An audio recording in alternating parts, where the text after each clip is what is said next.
대체할 수 없는 정통 경제방송 박근영의 데일리 힌트 시간입니다. 반갑습니다. 잘 지내시고 계십니까? 오늘 월요일인데 좀 좋지 못한 찜찜한 월요일입니다. 9월 마지막 날인데요. 상당히 좀 좋지 못한 흐름을 보여줘서 힘이 별로 안 납니다. 월요일 주간 첫날부터 이렇게 좀 막 흘러내리면서 빠지니까 굉장히 좀 힘이 빠지는 그런 하루가 아닌가 싶습니다. 예, 제일 돌돌님 안녕하세요. 박근영님 네 반갑습니다. 임누비 언니님 지치는 월요일입니다. 말씀 주시네요. 네 똑같습니다. 서보윤님 잘 부탁드리고요. 오미아님 바꾸십니다. 메롱님 얼굴 박근영 피부가 여자보다 더 좋음. 얼굴을 바꾼 건 아닙니다. 피부를 조금 바꾸었죠. 얼굴을 바꾼 건 성형이 될 것 같고요. 네 성형까지는 아닙니다. 예, 피부과 관련된 부분들은 뭐 제가 말씀드렸듯이 투자를 위해서 해보고 투자 결정을 내린다고 말씀드렸죠. 메롱님 감사합니다. 그리고 뭐 등등 오미아님 머리 자르셨어요. 네, 뭐 예, 이발했습니다. 이발했고요. 늘 가던 예, 동네 이발, 그러니까 동네 미용실이죠. 네, 항상 감사드립니다, 이모님. 네, 머리 항상 그렇고요. 타시기님 목소리 돌아왔죠, 다 나왔죠 말씀 주시는데 아직까지 좀 쉰 소리가 납니다. 조금 쉼 소리가 나고요. 맥가이버님 네 안녕하세요. 네. 리시안님, 네, 흐흐흐 주시고요. 네. 네. 탈감님, 늘 감사합니다. 네, 말씀 주시고요. 네. 저는 약간 그 반곱슬입니다, 머리가. 그래서 과거에는 머리가 이렇게, 앞머리를 이렇게 기르기도 했거든요. 네, 아주 긴 머리로 직장 생활을 한 적이 있었는데, 예전에 그 압구정에 아주 유명한 헤어드레서 분한테 머리를 한번 맡기고 싶어서 갔다가 그분이 이제 짧은 머리를 좀 권해가지고 한번 깎았거든요. 머리를. 압구정의 신사동에 뭐, 예, 들으시면 알만한 분이에요. 아주 유명한 분이에요. 그분한테 머리를, 짧은 머리로 한번 바꿨는데 좀 마음에 안 들었어요. 예, 좀 마음에 안 들고 그래서 그 짧은 머리가 그 뒤로는 길러지지 않았습니다. 네, 기르기가 되게 힘들었어요. 이게 반곱슬이라서 좀만 기르면 너무 지저분해 보이고 그래가지고 그냥 보기 싫어서 또 자르고 이렇게 짧은 머리가 계속 유지가 됐거든요. 그래서 그게 벌써 한 15년 넘게 계속 그냥 짧은 머리로 지내는 것 같아요. 그래서 언제 긴 머리로 한번 가보나 싶기는 한데요. 네, 조금 기르려가지고, 네, 뭐, 이렇게 파마도 한번 해보고 싶고 그런데, 예, 좀 쉽지 않네요. 아직까지. 한번 그렇게 좀 쉽지가 않습니다. 아침에 또 출근할 때 긴 머리보다는 짧은 머리가 이렇게 손질하기가 좀 빠르거든요. 금방 좀 간단하게 할 수 있습니다. 그래서 그냥 짧은 머리가 훨씬 더 편하긴 합니다. 메롱님이 3% 3대 꽃미남 박군형님이라고 하시는데 그러면 2명이 더 있다는 겁니까? 예. 그럼 2명이 누굽니까? 3대 꽃미남. 네, 누군지 좀 모르겠네요. 네. 탈모 샴푸 광고 타임 말씀 주시는데 예, 한번 봐야 되겠죠. 그래서 제가 좀 이렇게 머리를 좀 짧게 하다 보니까 아침에 이제 스타일링을 할 때 이렇게 뭐 왁스라든지 스프레이를 쓰거든요. 그래서 약간 좀 머리를 덜 말리고 이렇게 물기가 있는 상태에서 약간 스타일링 해요. 그러다 보니까 보는 분들이 이게 좀 머리숱이 없나 보다 이런 말씀을 하시는데 사실 머리숱은 엄청 많아요. 그래서 완전히 말리면 이 머리숱이 빡빡한데 그러면 좀 보기가 싫습니다. 그렇기 때문에 조금 덜 말리고 물기가 있는 상태에서 스타일링 하다 보니까 조금은 이렇게 보이시기에 조금 머리 밑이 보인다 그러는데 제가 그걸 이제 이불로 이제 그렇게 하고 있는 상황이고요. 뭐 그렇습니다. 네. 머리를 좀 길러보면, 초이 크리스탈님 머리를 좀 길러보시면 어떨지, 예, 머리를 좀 길러보면 좋겠는데, 회사를 그만두면 아마 머리를 좀 길러보겠죠. 회사를 그만두면. 예. 그만둘 때가 언젠지 모르겠습니다. 뭐 저도 때가 있겠죠. 회사를 그만둘 때가. 미니 배짱님, 일타 강사님 안녕하세요. 반갑습니다. 네. 자식재벌 153님 반갑습니다. 박 대표님. 네. 보통 박 대표님이라 부르시면은 이렇게 뭐 제도권에서는 그런 표현을 잘 쓰진 않습니다. 저는 아직까지 박근영 부장이고 아마 올해 내년쯤에는 또 승진을 할 수 있을지 모르겠습니다. 승진을 하게 되면 이제 이사로 올라가겠죠. 대표님이라고 불리지는 않고요. 일반적으로는 예, 그렇게 제 관련된 뭐 그런 직함을 부르게 됩니다. 네, 고맙습니다. 언제 시작할지요? 네, 이제 시작합니다. 이현진님, 네, 이제 시작하겠습니다. 코스피는 15포인트 상승 출발했습니다. 미국의 항만노조 파업 우려가 있기 때문에 해운 종합 물류 상승 출발한 가운데 2차 전지와 인터넷 그리고 도시가스와 정유, LPG, 카지노 업종 등이 상승 출발 보였습니다. 미국 주식시장은 우호적인 물가 지표가 나왔습니다. 그래서 신고가 랠리 부담이 있는 상태였고요. 다소 좀 미국 시장은 주말 사이 혼조세였죠. 다우 산업지수는 사상 최고치 경신을 했고 다른 쪽은 조금 쉬어가는 기술적으로 좀 쉬어가는 그런 모습도 보였죠. 자, 첫 번째 매크로 지표 보여드리면 미시간 1년 인플레이션 지표라든지 그 다음에 미국의 소비자 심리 지수라든지 여러 가지 기대 심리 지수 뭐 이런 것들이 쭉 있는데요. 대부분 상당히 컨센서스보다 좋게 나왔습니다. 그래서 실질적으로 그 여러 가지 경기 지표는 상당히 양호하게 지금 미국 쪽에서 나오고 있다는 점 때문에 미국이 그렇게 빠질 만한 분위기는 좀 아닌 것 같고요.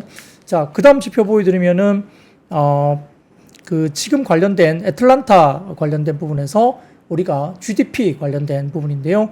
포캐스트가 2.9였는데 3.1로 GDP가 오히려 더 올라갔습니다. 그래서 이렇게 전반적으로 봤을 때는 미시간대 기대 인플레이션은 2.7%, 장기 기대 인플레이션은 3.1%로 기대치에 부합을 했고요. 이전치와도 동일한 수준에 그쳤고 물가 상승 압력이 점진적으로 완화 기대감이 계속 높아지면서 미시간대 소비자 지표도 상당히 양호하게 나왔다. 말씀드리고 미시간대 소비자 신뢰지수는 70.1포인트 예비치였던 69포인트보다 상회했고 소비자 기대지수가 74.4포인트 경제상황지수가 63.3포인트로 기대보다 훨씬 양호하게 나왔습니다. 지금 보여드리는 애틀란타 연은의 GDP 나우에서는 3분기 미국의 GDP 성장률 전망치를 3.1%로 상향 조정하면서 기존 2.9% 대비로도 0.2%포인트 높아진 것으로 3분기 추정치 공개 후에 가장 높은 수준까지 경기가 좋아지고 있다. 이렇게 이야기되고 있습니다. 8월에 미국의 PCE 물가지표도 지금 보면 헤드라인 이 전월비 0.09%인데요. 추정치가 0.11%였기 때문에 훨씬 더 PCE 물가도 좀 더 안정화되고 있고 코어 PCE 물가도 지금은 기대치가 0.15%였는데 0.13%로 전월비로도 코어 PCE 프라이스가 상당히 안정화되고 있다 볼 수 있습니다. 뭐 그렇게 되면 뭐 지표라든지 이런 것도 상당히 안정화되고 있기 때문에 미국 시장은 좀 편안하게 좀 더 이어질 가능성이 좀 있지 않느냐 이런 생각을 해봅니다. 양말님 지금 미국장 프리장이 많이 빠지나요? 좀 전에 보니까 일부 마이너스권에서 플러스권으로 돌아서는 모습까지 보고 왔는데 다시 좀 빠집니까 현재? 아까 좀 많이 빠졌다가 오히려 좀 돌아서는 모습을 보고 있는 걸로 제가 들어왔는데요. 다시 좀 빠지는가 봅니다. 모르겠습니다. 지금 제가 체크를 못하고 있는데 아마 미국 선물은 많이 빠졌다가 다시 좀 올라오는 모습을 보여서 좀 편안하게 또 가지 않을까 생각을 하는데 글쎄요. 좀 지켜봐야 되겠죠. 중국 당국의 엔비디아 AI 칩 구매 금지 소식이 발려지면서 반도체 쪽의 투심이 좀 악화되는 모습이었습니다. 반도체주가 미국 시장에서 좀 약세였고요. 더군다나 갭 상승한 한국 증시는 아시아 쪽의 여러 가지 부분에서 특히 일본, 지난 금요일 날 제가 마지막 그 방송 중에서 2시 30분경에 움직였던 엔화 움직임을 말씀드렸죠.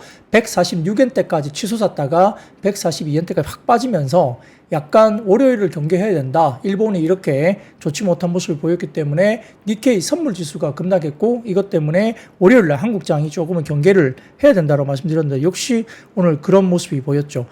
이시바 정권 경계감에 일본 니케이 지수가 장중 4% 이상 급락하면서 종가 한 4.8% 빠졌나요? 거의 5% 가까이 니케이 지수가 급락했습니다. 그러다 보니까 주가지수 선물이 급하게 빠지면서 마이너스 전환했고요. 코스피 업종별로는 차별화된 움직임을 보였는데 소프트웨어나 뭐 일부 2차전지, 통신주가 일부 강세를 보인 반면 자동차, 반도체, 증권, 보험은 약세를 보였습니다. 자, 반도체 같은 경우는 미국의 반도체 약세 연동에 국내 반도체도 동반 하락하면서 지수 하락을 견인했고 하이닉스와 그 다음에 삼성전자 같이 빠지는 모습이었고요.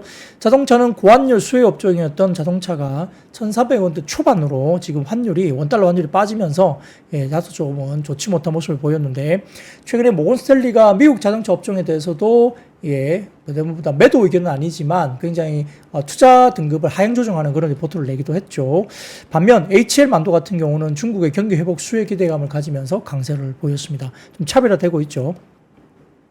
자, 2차 전지는 미국 대선 토론 이후에 관련주가 양호한 주가 흐름을 보이기도 했고 일부 종목들은 바닥권부터 30-40% 지금 2차 전지 관련주는 셀과 양극재 등에 가서 급등하기도 하고요. 에코프로 머티 같은 경우는 굉장히 급등해 있는 상태입니다.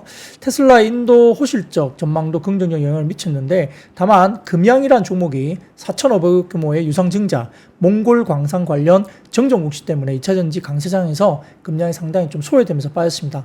종가 무릎의 양극재도 좀 3% 정도 빠지는 모습도 보였기 때문에 2차전지도 약간 힘에 붙이는 최근에 상당히 좀 좋았던 모습에서 약간 힘에 붙이는 모습을 보이기도 했습니다. 자, 해운 같은 경우는 이스라엘군의 헤즈볼라 수뇌부 제거 이후에 중동 지역 지정학적 긴장감 고조 때문에 해운 업종이 역시 강세를 보였고요. 그 외에도 신세계건설이 이마트의 공개매수 소식에 강세를 보였고 공개매수가는 주당 18,300원 정도 수준입니다. 코스닥은 외국인과 기관 이익을 연속 돈반 순매도가 나타났고 대부분 업종이 약세 보인 가운데 주도 업종이 부재하면서 일부 테마주, 신규 상장주의 수급이 쏠리는 모습이었고요. 하락 종목수가 상승 종목수 대비 2배 이상이었습니다. 금일 신규 상장했던 제닉스가 장중에 30% 이상 강세에 시현하면서 레인보우 로보틱스 등의 로봇 관련주도 로봇주들이 키맞추기 강세가 장중에 나타나기도 했습니다. 자, 에코프로 BM과 알테오젠 시총 1위 경쟁이 치열한데 2차전지 단기 반등이 주면서 에코프로 BM이 시총 1위를 다시 탈환하는 모습을 보이기도 했고요. 경영권 관련된 이슈가 또 지속되면서 에이스테크가 최대 유주 변경 소식에 강세를 나타냈고 FN 가이드도 같은 이유로 급등을 했었지만 다시 좀 밀리면서 급락까지 나타났는데 거래 재개 이후에 또 하락세를 나타내는 모습입니다. 중국 증시가 지난주에 대대적인 경기 부양책을 쏟아낸 이후에 연일 급등세를 나타내고 있는데요. 2분기부터 내리 약세를 보이면서 연저점을 향해 가던 상해 종합지수가 단 일주일 만에 20%가량 급등했습니다. 연고점을 돌파했고요. 홍콩 항생지수 그리고 심천지수 등 지역을 가리지 않고 일대일 급등 중입니다. 양적 완화 정책에도 불구하고 위안화는 약세가 아닌 강세를 보이고 있는데 그 이유는 외국인들이 계속 사기 때문이죠. 장기간 외국인 투자자가 메말라 있던 중국으로 글로벌 수급이 아주 집중되고 있고 몰리면서 나타난 이례적 현상입니다. 자, 금리를 계속적으로 이렇게 굉장히 계속적으로 양적 완화를 한다면 원래 위안화가 약세로 접어들어야 되는데 외국인이 워낙 사다 보니까 지금 위안화가 오히려 강세로 나가고 있죠. 그래서 심지어 미국까지도 하락 또는 혼조세로 나타나고 있기 때문에 지금 수급이 중국으로 완전히 쏠리면서 한국, 대만, 일본 등 동아시아 증시 그리고 미국까지도 하락세로 접어드는 그런 수급적인 흐름들 변화가 나타나고 있다. 이렇게 볼 수도 있겠습니다. 자, 지난 금요일 일본 총리로 재정 건전화를 지향하는 것으로 알려진 이시바가 당선되면서 엔화 강세로 접어들었고요. 일본 증시가 오늘 약 5% 가까운 급락세를 나타냈습니다. 엔화 캐리 포지션 되돌림 압력이 강해질 우려가 다시 나타났고요. 아직 시장의 경기 심리가 남아있는 것으로 보이는데 말씀드렸듯이 1차 경선과 2차 경선 과정이 바뀌는 동안 지난 금요일 날 2시 반부터 146엔대까지 급등했던 엔화가 지금 142엔대까지 엔화 강세로 접어들면서 변동성을 크게 나타내고 있습니다. 업종별로는 코스피, 섬유의복, 의약품, 건설업 등이 좀 강세 보이는 반면은 전기전자, 의료정밀, 운수장비 약세였고요. 반도체가 특히 오늘 좀 삼성전자, 하이닉스 좋지 못했고요. 그 다음에 말씀드렸던 워낙 강세 때문에 자동차 업종 역시 수출 업종 가운데 굉장히 큰 쪽인데 역시 자동차 업종도 현대차, 기아 등도 약세를 보였고요. 기관 외국인 동반 이탈의 중소형주 대비 코스피 대형주 약세가 뚜렷했습니다. 코스닥은 업종 전반 약세였고 운송과 일부 제약은 강세를 보이는 특징을 보였습니다. 상당히 좀 어려운 모습이 보이고 있죠. 근데 지난번에 그 모건 스탠리가 지금 반도체 관련된 겨울 이야기를 또 이야기를 했지만은 그때 한국 관련된 종목들은 삼성전자 등을 포함해서 주가가 급락했지만 사실은 일본 업체 반도체는 거의 안 빠졌거든요. 근데 오늘 같은 경우는 역시 수출주 중심으로 시장이 일본 증시가 급락하면서 역시 자동차라든지 반도체 등도 상당히 좋지 못한 모습이었고 오히려 중국 시장에서 반도체 업종은 급등하는 모습을 보이는 특징을 가졌습니다.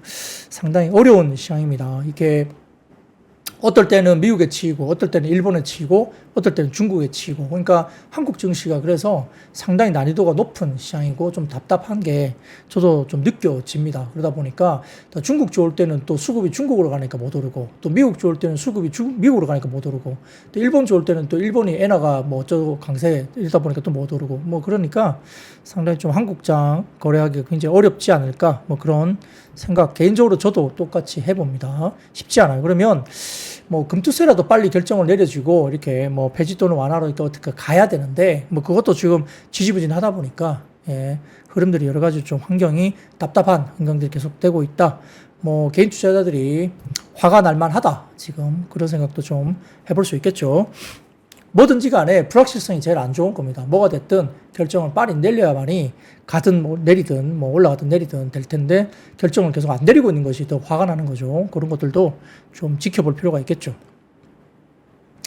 네, 그래서 오늘 키움증권에서 장 막판에 국내 시장이 장 후반 밀리는 배경에 대해서 우리가 뭐 일반적으로 생각하고 있는 내용들이긴 하지만 정리를 좀 해줬습니다. 그래서 얘기를 좀 해보면 자, 첫 번째 세 가지 정도 이유인데요. 세 가지인가요? 예. 뭐 아닙니다. 6가지 정도 이유가 있네요. 키움증권에서 보기에는. 첫 번째, 마이크론 호실적에도 불구하고 완전히 가시지 못하고 있는 반도체 업황 불안. 뭐 이것은 모건스탠리 자료가 결국 도화선이 된 건데 많이 완화는 됐습니다만 여전히 그런 부분이 남아있다라는 평가. 그리고 두 번째, 내일 파월 의장 발언이 있습니다. 그리고 ISM 제조업 PMI 경계 심리가 아직 남아있다. 지표가 발표가 있기 때문에 내일은 또 한국장이 쉬다 보니까 뭐 그런 지표에 대한 경계 심리가 있다는 거고요.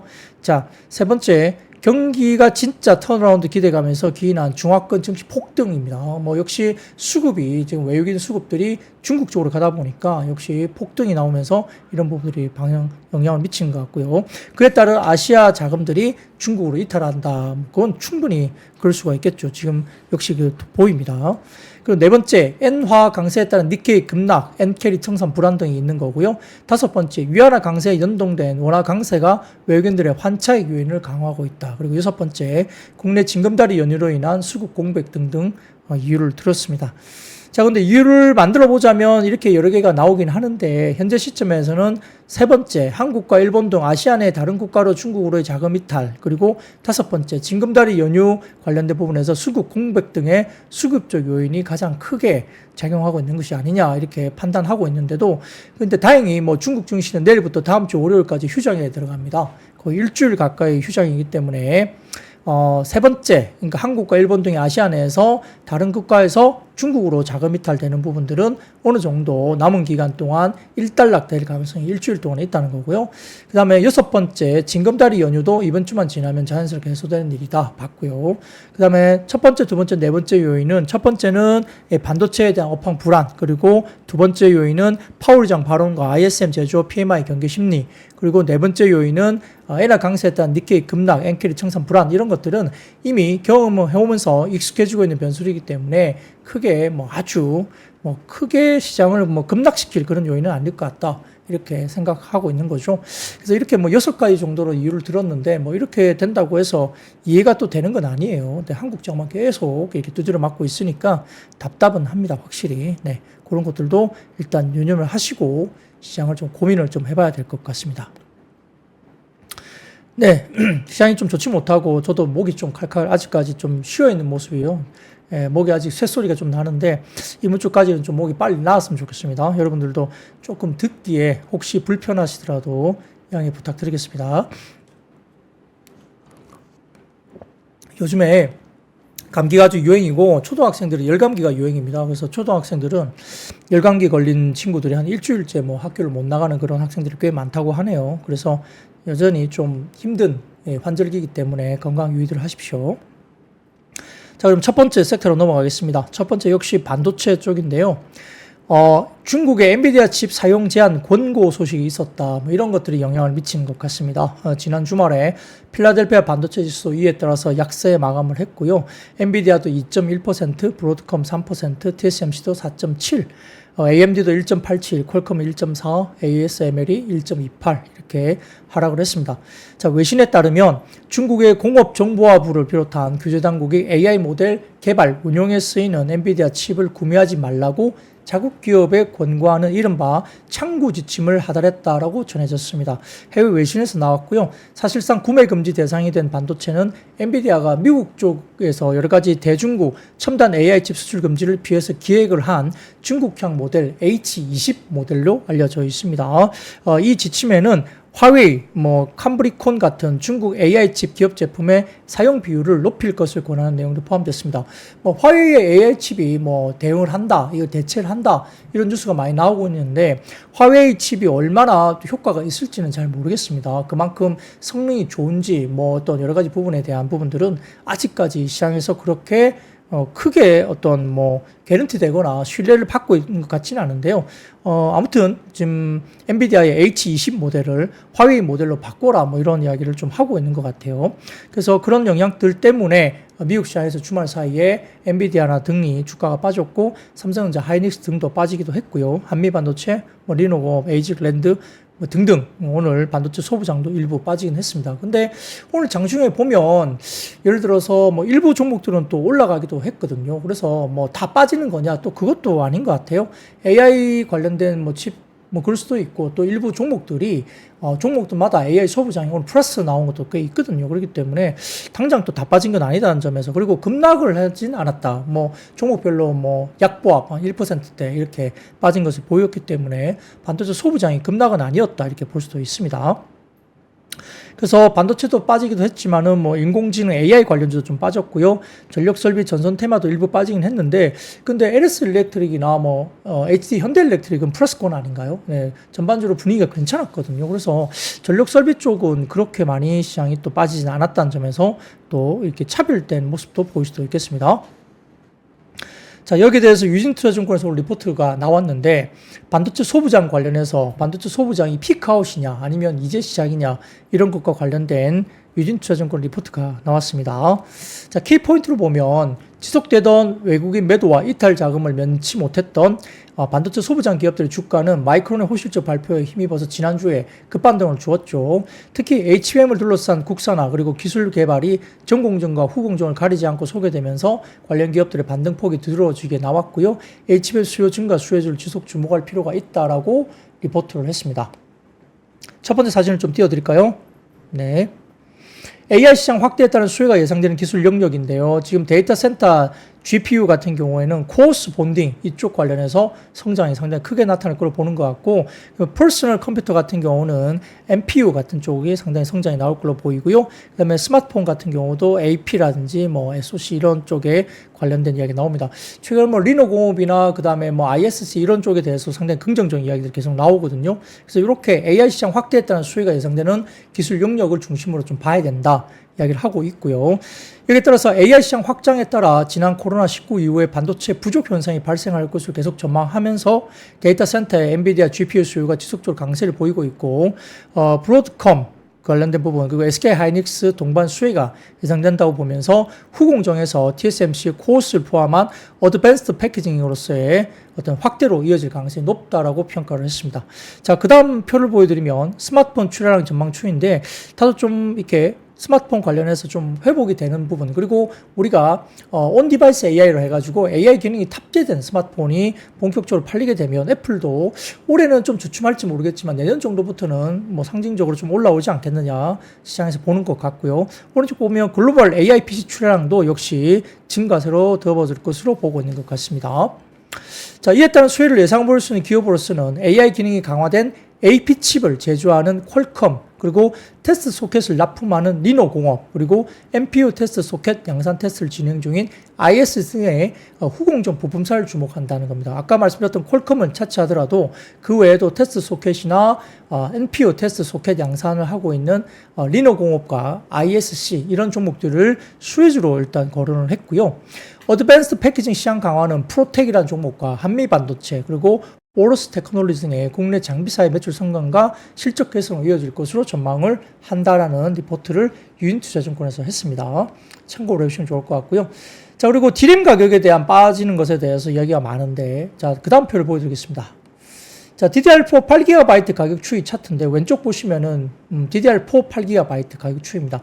좀 올라가다가 끝부분 보면 살짝 아래쪽으로 가격이 좀 빠지는 모습이 보이는데, 자, 모건스탠리가 이렇게 레거시 디램 이 부분에 대해서 가격이 빠질 것이다, 이렇게 재고가 많이 쌓이고 있으면서 빠질 것이다 이야기하는 게 DDR4인 것 같습니다.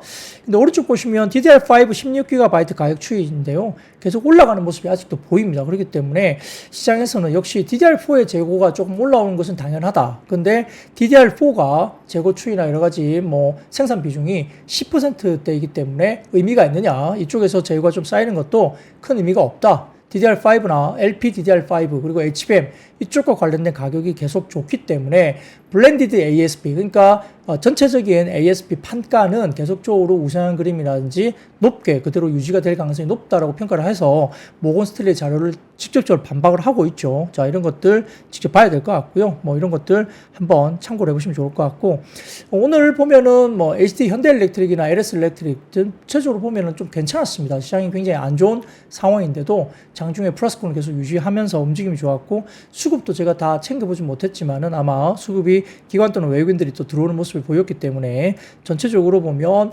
전력기기 등이 지금 글로벌 전력기기 대비해서 한국의 전력기기 업체들이 가장 싸다, 이렇게 리포트가 또 나오고 있는 상황이니까 역시 이런 부분들도 같이 한번 지켜보시면 좋을 것 같습니다. 자, 그 다음 하나 단신인데요. 그 다음 헤드라인 하나 띄워주시면, 아음이 인텔의 제품 사업 후 인수에 관심을 보였다고 합니다. 근데 단칼에 거절당했다고 하죠. 뭐 이런 것들도 일단 단신으로 좀 이야기되고 있고요. 인텔 관련된 인수 이야기가 계속적으로 이야기가 나오네요. 지금 계속 노리고 있는 것 같은데 인수가 그렇게 쉽지는 않을 것 같고요. 또 인텔이 그렇게 쉽게 팔지도 않겠죠. 참고로 해주시면 좋을 것 같고, 그다음 오픈 AI입니다. 오픈 AI 같은 경우는 지금 최근에 다시 펀딩을 하고 있죠. 거기다가 2029년 목표 매출을 131조 원으로 잡았다는 겁니다. 5년간 구독료를 약 6만 원까지 인상할 것으로 이야기되고 있습니다. 뉴욕타임즈가 인수한 오픈 AI의 재정 문서에 따르면 오픈 AI는 올해 37억 달러, 약 4조 8천억의 매출을 예상하고 있고요. 이는 지난해 16억 달러, 약 2배 이상 넘는 수준입니다. 올해 오픈 AI가 목표한 34억 달러도 뛰어넘고 있고요. 오픈 AI는 올해 말까지 구독료를 2달러 인상하고 향후 5년 동안 44달러까지 공격적으로 인상할 계획이라고 알려졌습니다. 구독료가 6만 원까지 올라간다는 이야기입니다. 이게 5년간 뭐 그렇다는 이야기입니다. 그래서 오픈 AI가 지금 아직까지는 적자일 건데 아마 흑자 전환이 되는 방향으로 가지 않을까, 이런 부분이 되겠죠. 그래서 역시나 AI 관련된 쪽은, 돈을 버는 AI 사업 하는 쪽은 역시 주가가 좀 더 희망이 좀 있지 않을까, 이런 생각을 합니다. 뭐 그냥 일반적인 뭐 반도체 이쪽과 관련된 부분보다는 AI 쪽의 수익화가 집중되어 있는 그런 종목들은 조금 더 관심을 받지 않을까, 이런 생각을 해볼 수 있겠습니다. 그러나 역시 아직까지는 반도체가 시간이 좀 필요한 것 같아요. 근데 삼성전자가 바라보면 지금 연간 산 거에 대해서 거의 다 팔았다 이야기 나오거든요. 올해부터 연간 1월 1일부터 최근에 외국인들이 산 삼성전자의 수급 추이를 보면 오늘 판 것까지 생각하면 이제 남아있는 물량이 그렇게 많지 않다라고 이야기되고 있죠. 그래서 외국인들이 조금 더 팔게 되면 올해 연간 순매수는 다 파는 거고요.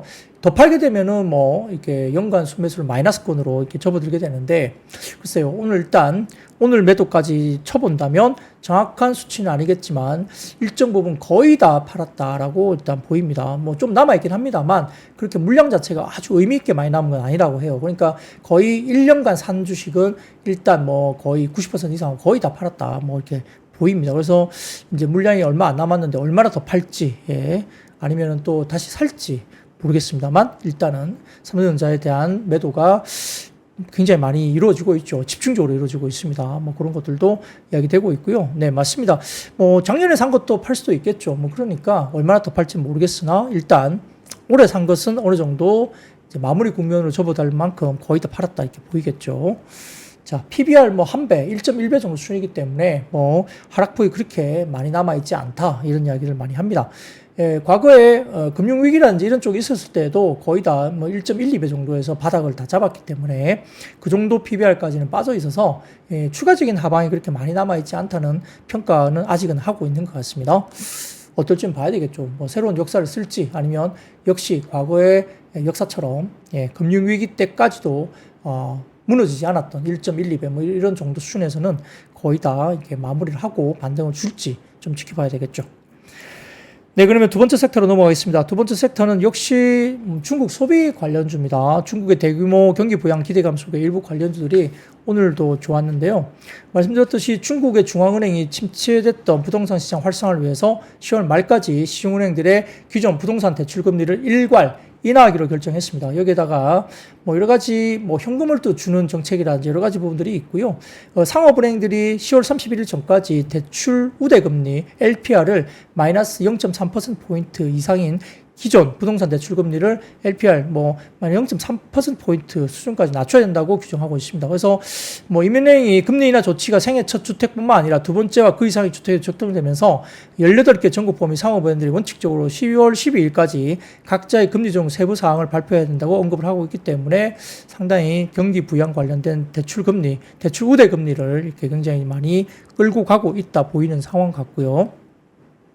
자, 여기에 따라서 오늘 중국의 상해 종합지수가 얼마나 올랐느냐? 상해 종합지수가 8.65% 급등했습니다. 그리고 선전은 11.23% 폭등세였습니다. 지수가 말입니다. 종목이 아니고. 그러니까 엄청난 지금 시장에 자금이 들어가고 있는 것 같아요. 그래서 이렇게 폭등세가 나타나다 보니까 뭐 거의 다 중국 시장 몰려가서 사고 있다 이런 느낌을 받고 있죠. 그러다 보니까 한국의 국내 상장 중국 기업 관련해서 형성그룹, 컬러레이, CXI, 뭐 크리스탈 신소재 이런 종목들도 주가들이 올라와 있고요. 그 외에도 일부 뭐 지금 DY, 뭐 넥사이, APR, 실리콘2, LNC 바이오, 브랜드엑스 코퍼레이션, 공구우먼, 화성엔터프라이즈 등의 일부 화장품, 패션, 의류 등의 종목들도 주가들이 올라왔습니다. 아마 뭐 실리콘2 같은 화장품 업종들은 이제 또 수출 지표 데이터가 나오겠죠. 예, 그래서 아마 8월 수출 지표 데이터가 나오면 뭐 실리콘2 등을 포함한 일부 화장품 섹터가 더 좋아질 수 있다는 기대감이 선반영되고 있는 것 같고요. 그 외에도 APR도 마찬가지로 그런 반영을 좀 받고 있는 것 같습니다. 그 외에도 지금 최근에 뭐 일부 패션 의류 쪽 그리고 화성 엔터프라이즈 등을 포함한 이쪽은 역시 최근에 뭐 아디다스 등을 포함한 여러 가지 러닝화 이쪽이 좀 많이 이유가 되죠. 나이키가 상당히 좋았던 구간이 지나면서 상당히 어려운 구간을 진행하고 있는데 최근에 러닝화 쪽에 상당히 뭐 좋은 분위기가 계속되고 있다 이런 이야기가 나옵니다. 그러다 보니까 뭐 일본의 아식스인가 뭐 그쪽도 뭐 좀 좋은지 모르겠는데 최근에 러닝화 관련된 쪽이 상당히 좀 부각이 되고 있습니다. 그래서 뭐 아디다스라든지 이쪽 관련된 러닝화 뭐 이런 쪽 그래서 그런 것들이 부각되면서 화성 엔터프라이즈 이런 종목들도 지금 주가들이 반응을 하고 있는 것 같다 이런 이야기를 좀 하고 있어요.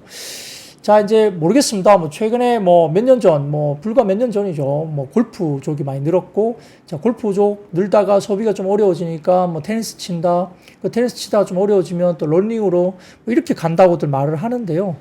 뭐 그럴 것 때문인지 모르겠지만 어쨌든 최근에 각광을 받고 있는 게 다 또다시 러닝화 쪽에 일단 좀 각광을 받고 있다는 이야기 계속 나옵니다. 자, 그런 것들도 같이 한번 공부를 한번 해보시면 좋을 것 같아요. 화성 엔터프라이즈 이런 종목들이 주가들이 움직이고 있다.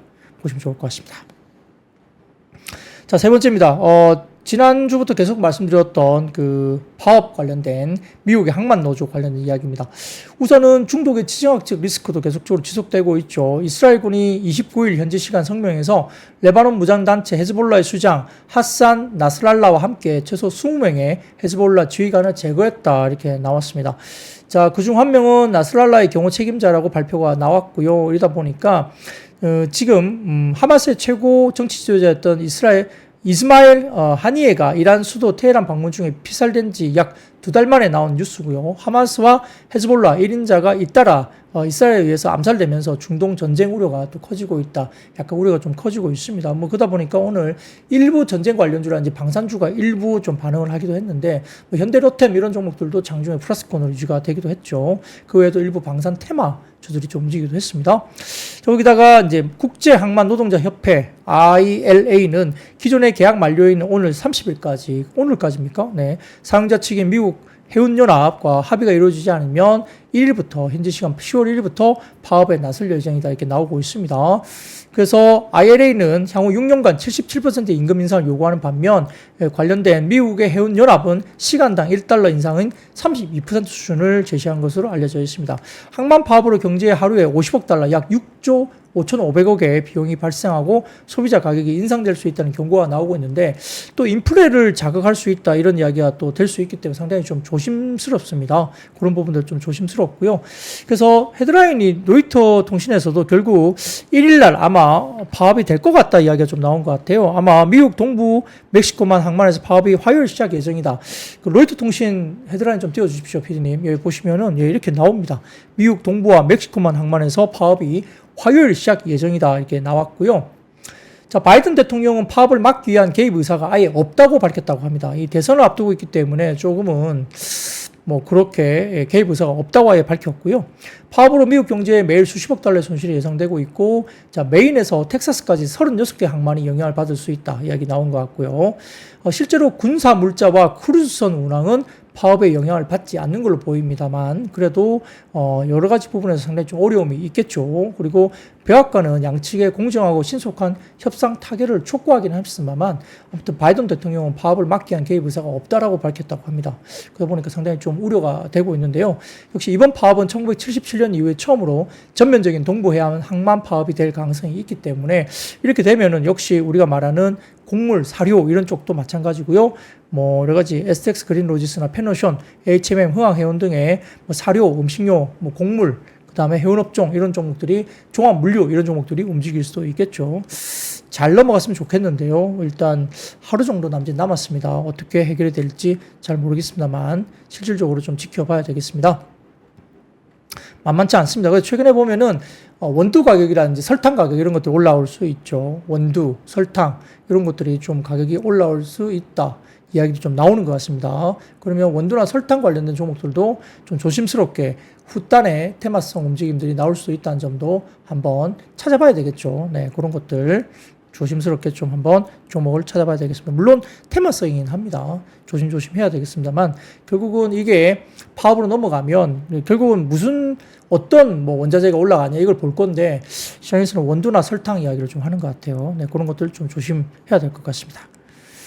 자, 그럼 네 번째입니다. 역시 아까 말씀드렸던 이스라엘과 헤즈볼라 수장 암살 속에 중동 확정 우려가 되면서 방산과 LPG, 도시가스 종목들이 움직였습니다. 뭐 도시가스, 역시 뭐 흥구석유, 뭐 이런 종목들이죠. 아까 말씀드렸던 그런 내용과 똑같은 내용으로 움직였는데요. 뭐 대성 아이텍, 스페코, 휴니드, 뭐 한일단조, 빅텍, 흥구석유, 뭐 GS 이런 테마성 움직임들이죠. 방위산업, 전쟁, 테러, 뭐 석유가스, LPG, 도시가스 뭐 이런 관련주로 분류되는 종목들이 역시 테마주들이 움직이고 있습니다. 사실 조금은 조심을 하셔야 될 것 같습니다. 그냥 트레이딩 용인 것 같아요. 이게 올라가다가 그것도 제자리를 찾기 때문에 조심스럽게 좀 보시면 좋을 것 같고요. 쉽지 않습니다. 이런 종목들은 이렇게 딱 그 스타일이 이렇죠. 딱 시장에서 크게 갭상승해서 움직이고 쫙 당겼다가 윗골이 달고 완전히 빼든지 아니면 좀 더 버티다 가든지 뭐 이런 식으로 가기 때문에 상당히 어렵습니다. 뭐 적정 밸류도 없고요. 그렇기 때문에 거래하기가 상당히 어려워서, 시장이 또 좋지 않기 때문에 이런 테마성 움직임들이 좀 더 수급이 몰릴 수도 있다. 이렇게 볼 수도 있겠죠. 자, 그러면 그 다음 섹터로 바로 넘어가죠. 자, 오늘 같은 경우는 2차 전지도 좀 막판에 좀 빠지긴 했습니다.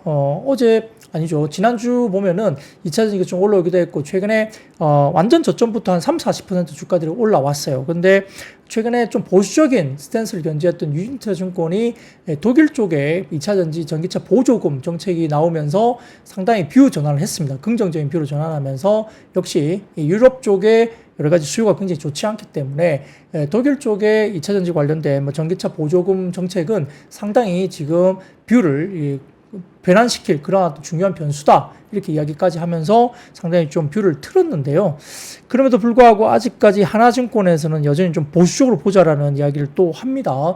물론 최근에 바닥에서 30-40% 정도 올랐기 때문에 주가들이 좀 쉬어가고 조정이 나올 수도 있는 국면이고요.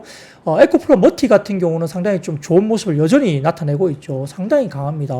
이례적으로 상당히 강한 모습을 보이고 있고, 다만 금양 같은 경우가 대규모 유상증자가, 주가가 많이 빠졌는데 대규모 유상증자가 나오기도 했고, 일부 금양이 또 사업 부분에서 본인들이 추정했던 사업의 추정 매출치를 엄청나게 삭감하는, 엄청나게 깎는 그런 정정 보도를 했죠. 그렇기 때문에 금양이 좀 신뢰를 시장에 못 주고 있죠. 그러다 보니까 주가가 같이 좀 빠지기도 한 것 같은데, 자, 그러면서 하나증권에서는 오늘 좀 보수적인 이야기를 또다시 했습니다.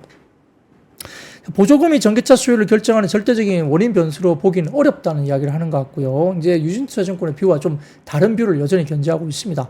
미국의 전기차 보조금 정책은 2023년부터 본격화되면서 24년에는 보조금 대상 모델이 계속 늘어나고 있는 상황인데 미국의 전기차 판매 증가율은 BEV 기준입니다. 23년 플러스 52%가 나왔지만은 24년 8월 누적은 플러스 6%로 크게 둔화되고 있는 것이 그 증거가 된다.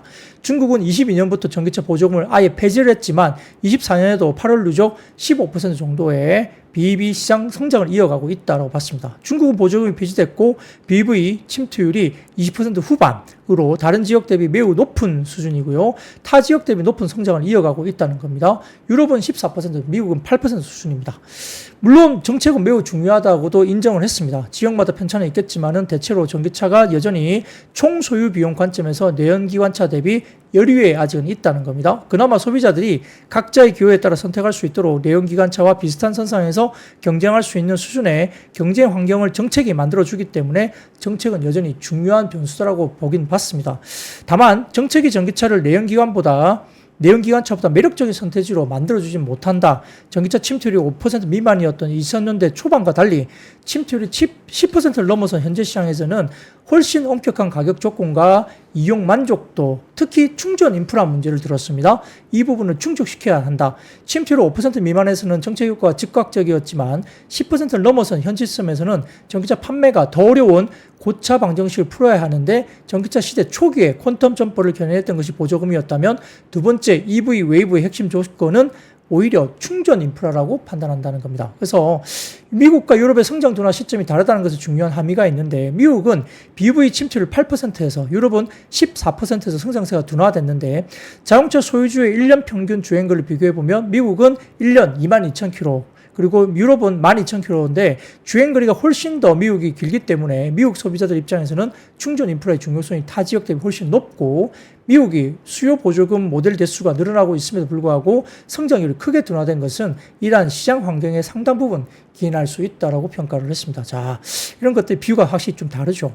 그런데 미국의 전기차 판매량 추이를 보면 한번 띄워드릴까요? 자료를 좀 띄워드리면 그래도 제가 보기에는 아주 최악은 좀 지난 것 같습니다. 이 보면은 막대 그래프 가운데 좀 짙은 이 하늘색이 BEV인데 막대 그래프가 역시 좀 많이 주춤하다가 다시 올라서기 시작하거든요. 그리고 약간 짙은 녹색 이 실선을 보시면은 역성장에서 지금 24년 7월로 접어들면서 플러스 성장권으로 접어들었거든요. 그러니까 BBYY 성장률이 일단 미국 전기차도 일단 플러스권으로 접어들었기 때문에 최근에 전기차 섹터의 반등 이것은 어느 정도 좀 설명을 할 수도 있겠다라고 좀 평가를 할 수도 있겠죠. 그래서 저는 미국 전기차 판매량 추이만 놓고 보면은 조금은 역성장에서 플러스 성장권으로 다시 물론 과거의 고성장보다 낮은 수준이긴 하지만 최근에 주가의 반등을 어느 정도 설명을 할 수 있다라고 저도 생각을 할 수도 있겠습니다.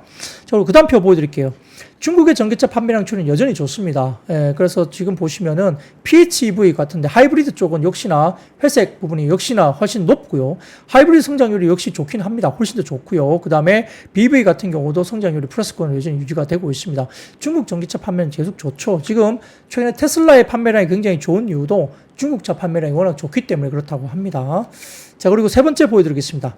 독일 전기차 판매량 추이인데 여기는 상당히 좋지 못합니다. 역시 유럽 쪽에 독일이 상당히 좋지 못한데요. 지금 보면 BEV 같은 경우는 역성장이 엄청나게 크게 나타나죠. 짙은 녹색 실선을 보시면 역성장률이 더더욱 빠지고 있습니다. 그리고 PHEV 같은 경우도 하이브리드 같은 경우도 지금 플러스 성장권에서 마이너스 성장으로 나타나고 있는데 이러다 보니까 지금 독일 같은 경우는 보조금 정책을 다시 만지작거리면서 보조금 정책을 하겠다라고 이야기 나오는 거고요. 그러다 보니까 독일의 전기차 판매량이 이렇게 역성장이 심화가 되니까 보조금 관련된 정책이 나오면서 이것이 이제 돌아 들어갈 가능성이 높은 거죠. 뭐 그러니까 유럽 시장도 좀 살아나고 미국도 좀 살아나기 시작한 모습, 중국은 좋고요. 그러니까 2차 전지 쪽이 좀 반등이 나온 것이 아니냐 이런 생각을 해볼 수 있습니다. 근데 바닥에서 30-40% 정도 올랐기 때문에 지금 시점에서 좀 고민이 된다는 거죠. 그래서 뭐 하나증권에 따르면 미국의 전기차 소유주 중에 46%가 다음 차로 다시 내연기관차를 고려한다고 응답할 때 그 이후로 가장 많이 언급하는 것이 역시 충전 불만족, 전기차의 충전 불만족이라고 합니다. 미국 전기차 소유주의 92%가 충전 인프라에 대해서 불만족한다고 응답하고 있고, 소비자들 입장에서 주행거리 불만족은 하이브리드 쪽이라든지 HEV 구매로 대응할 수 있기 때문에 충전시설 부족은 인프라 부족까지 시달릴 수밖에 없다. 그래서 수요에는 완속보다는 급속 충전기가 중요한데, 급속 충전기가 한 대당 전기차 대응 대수는 중국은 12대 정도인데요. 유럽은 60대, 그리고 미국은 120대니까 이거는 뭐 엄청나게 충전기가 부족한 겁니다. 그래서 이렇게 충전 인프라 쪽이 조금은 지금은 2차 전지 쪽을 지속적으로 끌어올리기엔 좀 어렵지 않느냐, 이런 이야기를 하는 것 같고요. 이러한 부분들로 인해서 BEV 침투율 상승 속도가 둔화되고, 뭐 HEV라든지 PHEV 이렇게 하이브리드 관련된 차종이 선호되는 것이 뚜렷하게 나타나고 있고요. 중국조차도 24년대는 BEV가 15% 성장이지만 PHEV 같은 경우는 80% 성장을 보이고 있는 것도 확실히 나타난다는 겁니다. 그래서 최근 1년간의 하락에도 불구하고 직전 5년간의 폭발적인 주가 상승이 남겨놓은 고밸류에이션이라는 어떤 그런 부분, 이런 부분들이 최근 1개월간의 반등 때문에 이미 25년도 성장성을 상당 부분 또 반영하고 있다라고 하나증권이 평가를 했고요. 지금 이 추세적 반등의 시작점이라고 보기에는 다소 좀 어렵다라는 하나증권은 아직은 보수적인 이야기를 하고 있습니다. 물론 뭐 말씀드렸듯이 각 하우스마다 리서치마다 뷰가 다 다릅니다. 상당히 보수적으로 봤던 그 유진투자증권도 뷰를 긍정적으로 뷰로 바꾸기도 했고요. 그 외에도 뭐 다른 증권, 뭐 한화투자증권이라든지 뭐 유안타 이쪽도 상당히 긍정적으로 좀 상대적으로 긍정적으로 보던 부분이었고, 그리고 메리츠증권도 좀 상대적으로 긍정적으로 보는 하우스였는데, 최근에 보면 하반기 이후에 좀 긍정적으로 갈 수 있다. 아직은 조금 더 보수적인 쪽보다는 조금 더 너무 많이 빠진 상태에서 좋아질 거다, 이렇게 보고 있는 것 같은데, 지금은 리서치마다 아직은 조금 더 분석이 조금 더 뷰가 좀 다르다 볼 수 있겠죠. 예, 이런 것들을 좀 참고를 해보시면 좋을 것 같고요. 그러나 과거보다는 역시나 2차전지 관련된 수급이 좋아지고 있는 건 맞다. 최근에 주가가 올라올 때 외국인들 수급도 그렇고 2차전지에 대해서 수급도 일정 부분 유입된 것은 맞다라는 평가도 할 수 있기 때문에 뭐 좀 더 팔로잉을 좀 해볼 필요가 있겠습니다. 자, 그러면 그 다음 섹터입니다. 역시 그 건조 관련된 조선업종 마진 훼손은 제한적일 것이라는 분석이 나오면서 일부 조선주가 상승을 했습니다.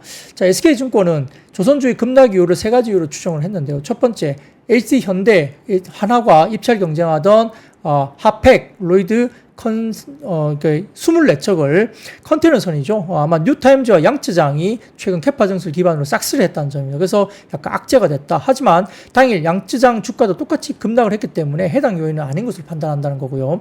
두 번째, 현대제철이 제소한 중국산 후판에 대한 반덤핑 조사 착수 예정인데 이것도 악재라는 겁니다. 하지만 조사부터 결과가 나오기까지 최소 반년 이상 소요되고 국내 대형 조선사 야드는 보세구역이기 때문에 해당 요인에 따른 실적 훼손 가능성이 상당히 제한적이라는 거고요.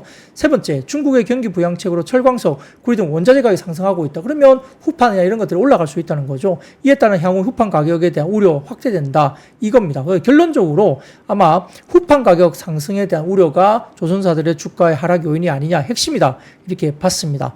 그래서 시장의 조선주 밸류에이션을 26년 말 기준으로 밸류에이션을 하고 있기 때문에 남은 4개 반기 동안 후판 가격 상승률 및 조선주 실적 훼손에 대한 불확실성 역시 확대되고 있는 모습인데, 자, 조선 3사의 후판 수입 비중은 한중일 각각 한국은 70%, 그리고 중국 같은 경우는 20에서 25%, 그리고 일본은 5에서 10% 정도라고 합니다.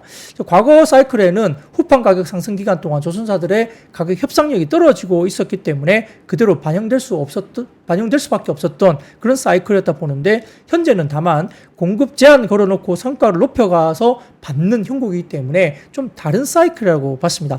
조선 3사의 백로그도 3년치 이상으로 가득 차 있는 상황이기 때문에 과거와 달리 셀러스 마켓 형성에 따라 조선사의 가격 협상력이 상당히 높다라고 평가를 했죠. 여기서 건조 마진 훼손은 제한적이고 계약 성과에 충분히 전가 가능한 상황이다라고 SK증권에서는 반영을 했죠. 그래서 일부 조선사들은 주가가 상승을 했습니다. 그래서 첫 번째 사진 보여드리면 중국 후판 가격과 신조선가 추이인데요. 보시면은 후판 가격이 계속적으로 이렇게 빠지고 있으면서 신조선가도 올라갔죠. 이런 부분들 역시 반영을 해야 된다는 거고, 두 번째 보시면은 신조선가 수를 미국의 CPI로 조정한 신조선가 지수 추이인데요. 두 번째 자료 좀 보여주세요. 보여주시면은 신조선가 지수를 CPI를 조정한 걸 보면 아직 고점이 멀었다는 겁니다. 이게 빨간색 시선이 신조선가 지수인데 미국의 CPI를 조정한 것이 검은색 시선이거든요. 그러다 보니까 검은색 시선은 CPI로 조정한 가격을 변경을 해주면 아직까지 고점에는 좀 멀었다, 룸이 남아있다, 이렇게 이야기를 하는 것 같습니다. 자, 오늘 준비한 이야기는 여기까지입니다. 내일 하루 쉬시고 모레 웃는 몰로 뵙겠습니다. 고맙습니다. I see you. 박근영, 이선영, 사경인, 염승환 투자 마스터들의 세심한 케어로 건강한 투자 습관을 만드세요. 3프로 멤버십 3프로 앱에서 확인하세요.